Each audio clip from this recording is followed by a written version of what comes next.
I want to start today's video with the usual. Please subscribe to the channel, like a video, leave a comment, give us some feedback. We love interacting with the audience, and like I said, we're in the 90 percentile people who are not subscribed that watch our videos. So please, if you guys are watching, subscribe. All right, we're going to start with a segment on a buck that we call Fat Nuts. Isaac got some really good video of him feeding a bean field the other day, and we had some trail camera video earlier this year of him, and we thought from the trail camera video that he was Creedmoor just by the way the rack was shaped and the location he was hanging out in. And he's actually not Creedmoor. It's actually a different buck, and he's a good one. He's definitely a shooter, 150 class animal that we're definitely going to target this year. But we call him Fat Nuts because he has really fat nuts. And what we've read is from an injury to the abdominal region somewhere inside, he could have some blood that drains down into that area, and that's what causes the swelling. It doesn't appear to be affecting him any. He looks very healthy.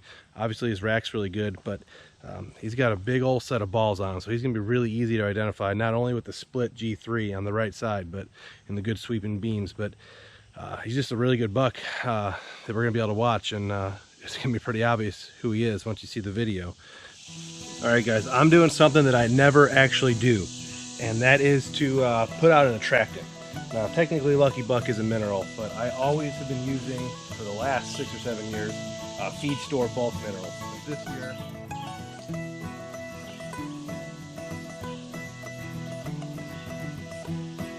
all right, guys, July 30th, I'm doing some clover maintenance today. If I'm going to turn this camera around here, you can see this area here, this, and some of this out here.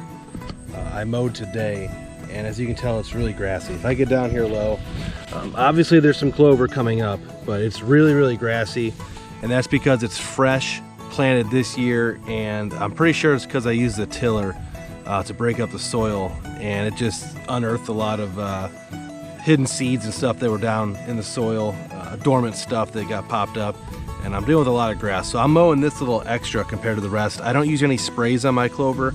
As you can see over here, the regular mega plot clover is doing really good, and it extends all the way down there, up and around. It stays green around the corner, so this stuff is great. And I have no complaints about how this is going, and I did not need to mow this again. Weeds are not that bad. It's starting to head out again. This stuff is perfect, and this is the stuff I planted last year. That stuff down there is 3 years old, but the stuff that I planted this year, not doing as good. So I had to hit it again today, and I'm gonna show you one more that I also did on the other side of the road.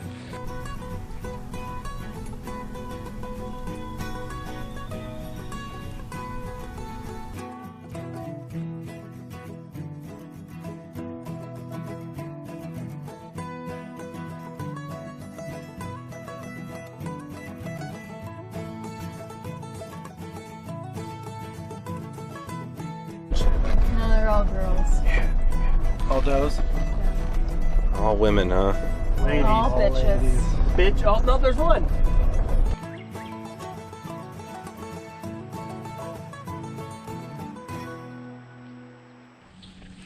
All right, I'm standing here on the other plot that I was telling you guys about, and when I spin the camera around, you'll really be able to see the stuff I was referring to.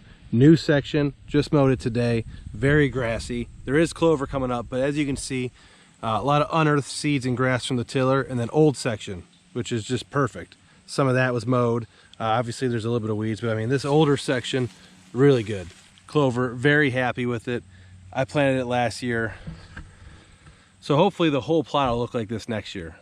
These plots are a work in progress. You don't ever want to put all your eggs in one basket and think you're gonna have the most perfect, good looking, beautiful food plot the first time you throw it in the ground. It used to take a long time to mature out and actually do what you want them to, but I gotta stand up there.